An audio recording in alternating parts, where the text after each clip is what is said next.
We've got a lot to go over in today's video. The Outer Worlds looks to be one of 2019's most anticipated titles. Obsidian is really capitalizing on the fumble that was Fallout 76, and even better, Obsidian is also saying that the game will be completely free of microtransactions. We got a couple of new screenshots for the game, and it is shaping up very nicely. We'll talk a little bit about that. Also, Left Alive, the latest game from Square Enix, has gotten a brand new gameplay trailer. Want to give you guys an update on that game as there's not a lot of attention surrounding it. Also, speaking of Square Enix, NieR Automata Game of the YoRHa edition has been detailed and it's been officially confirmed for the PlayStation 4. We've got the price on that, what extra content it'll be coming with, so I'll go over all of that. Also, the Dreams beta was scheduled for 2018. It is now December 11th and Media Molecule is still saying that the Dreams beta is happening in 2018. The window is really closing. We'll look at what Media Molecule had to say. Also, Stardew Valley, one of the best indie games in recent memory, is getting a multiplayer update on the PlayStation 4.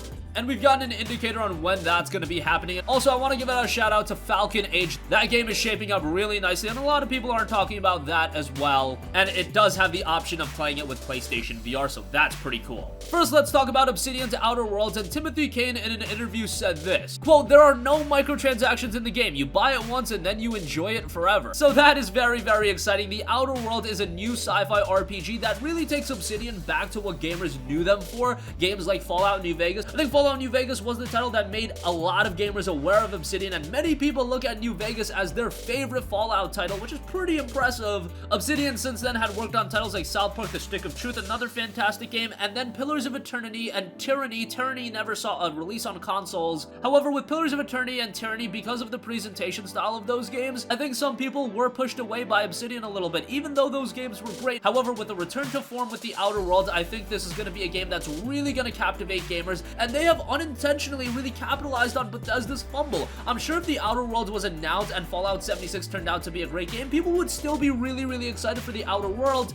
but it has really catapulted in anticipation just because of what happened with Bethesda. That's pretty incredible, and you don't see that a lot of times in games. I can point to a game like City Skylines after the release of SimCity. That game inherently just catapulted in notoriety as well. Something similar and something to a much larger degree is happening with the Outer Worlds. Hopefully Obsidian delivers with this title, because the initial gameplay has looked tremendous and it is set to be released sometime in 2019, and it will be free of microtransactions. How about that?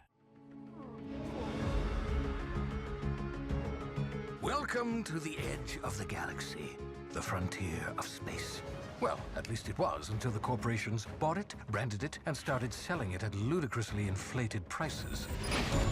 And the rest of your fellow settlers? Abandoned on the edge of the colony. I'd save them myself, but the board's got a bounty on my head. So, that's why I thawed you out. You appear capable. Also, moving on from that, Square Enix's Left Alive is scheduled for a release in early 2019, and we got a brand new gameplay trailer for that game. That is another game that's shaping up very nicely, and even though we're not that far away from the release, it's just 3 months away, this game is unfortunately not getting a lot of attention. Those that are aware of the game are comparing it to Metal Gear, and I think those are large shoes to fill, so maybe we should temper our expectations and comparisons a little bit with this game. But it is a game that I think gamers should be aware about, and this gameplay trailer shows off a lot of the gameplay mechanics. It looks pretty good. There's a star-studded cast of developers working on the game, and I could see this being one of the more surprising titles of 2019. It's going to be released on March 5th. The release is quickly approaching, and the game is set in the Front Mission Evolved universe, but you don't really need to know the history of that franchise to enjoy Left Alive. I would consider this a brand new IP from Square Enix, and Square Enix, they're a studio that really needs some new successful IPs. You look at what happened with Tomb Raider, you look at what's happening with Just Cause. Those games, while they're alright, they really haven't taken the gaming world by storm. Hopefully Left Alive is a game that really puts Square Enix on the map. This generation entirely has just been a little bit of a fumble from Square Enix. Deus Ex Mankind Divided wasn't received all too well. Then you had games like Shadow of the Tomb Raider, Just Cause 4, Final Fantasy 15. It's just been a tumultuous time for Square Enix, but hopefully with Left Alive they can get back on track.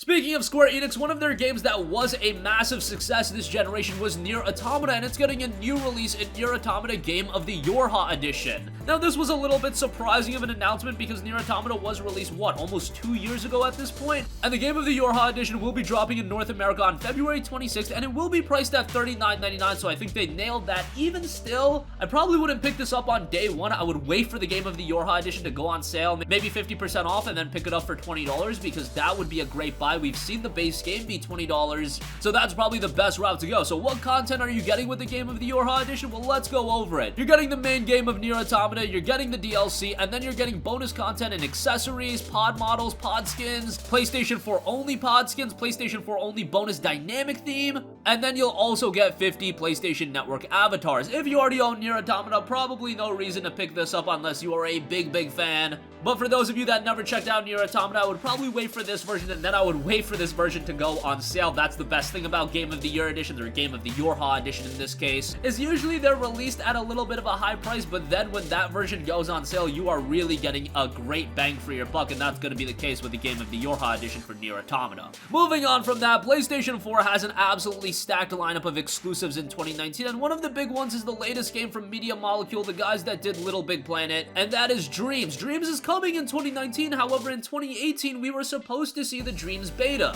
Now, if your calendars are working, you'll realize that it is December 11, 2018 is quickly coming to an end. Are we still getting the Dreams beta? Well, Media Molecule says that it's still happening. Specifically, a user on Twitter said, quote, "I think we should get at least some tweet from you guys, even if it's just saying the beta is on track instead of bloody ghosting on the community at Media Molecule," shaking my head. Honestly, while that's kind of harsh towards Media Molecule, at the same time, we need some clarity on what's going on with Dreams. Media Molecule took to Twitter and did respond, "Hi Thomas, we aren't ignoring anyone. It's very busy here at Media Molecule Towers. Our plans haven't changed, and when we're ready to share more details with you all, we will." So in this case, I think it's going to be an instance of Media Molecule announces that the beta is happening, and then it comes out on that same day. I don't think we're going to get much warning of the beta. But yeah, we really need to know some concrete details soon. There's only 20 days left in 2018. The beta should still be happening in 2018. I'm really interested in this game. It seems like Media Molecule are raising the bar for creativity again, and that's what they did with Little Big Planet. I see a lot of potential here, but I want to play the beta. I want to see what this game's all about, and I want to taste it for myself, and I think a lot of other gamers need to as well. We just need to see more of it to really see what this game is capable of. Hopefully Media Molecule does deliver on that beta for a 2018 release. They say it's still happening.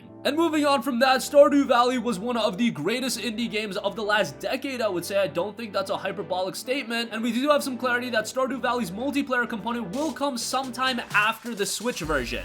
The Switch version will be getting online play on December 12th, and the multiplayer update for the PlayStation 4 should be happening sometime after that. Specifically, it was said that new information will be coming about the game's multiplayer on PlayStation 4 after the Switch update this week, so hopefully that comes to fruition soon. Stardew Valley is a game I've recommended several times. You'll see a lot of comparisons to Harvest Moon, and it's a game that you can sink so many hours into, and if you've yet to check it out, I would highly give it a recommendation. It's available pretty cheap these days as well. Lastly, I want to point your guys' attention to Falcon Age, a brand new PlayStation 4 and PlayStation VR game that is looking very good. Hardly anyone is talking about, and what is it? It's a first-person single-player action-adventure title. You play as YoRHa as you learn to hunt, gather, and fight to reclaim her cultural legacy in the lost art of falcon hunting against a force of automated colonizers. And Falcon Age is a game that'll be playable with your regular PlayStation controls, but it also have a PlayStation VR mode included. Just a game I wanted to spotlight, and it is to be released sometime in 2019. Shack News has a pretty good article on it, so we'll leave that link in the description box down below. And that's gonna conclude this video. Again, The Outer Worlds is gonna be completely free of microtransactions. That game is shaping up very well. Left Alive has gotten a brand new gameplay trailer. That's coming March 5th, and I think a lot of you guys need to know about it. NieR Automata Game of the YoRHa edition will be dropping February 26th at the price of $39.99.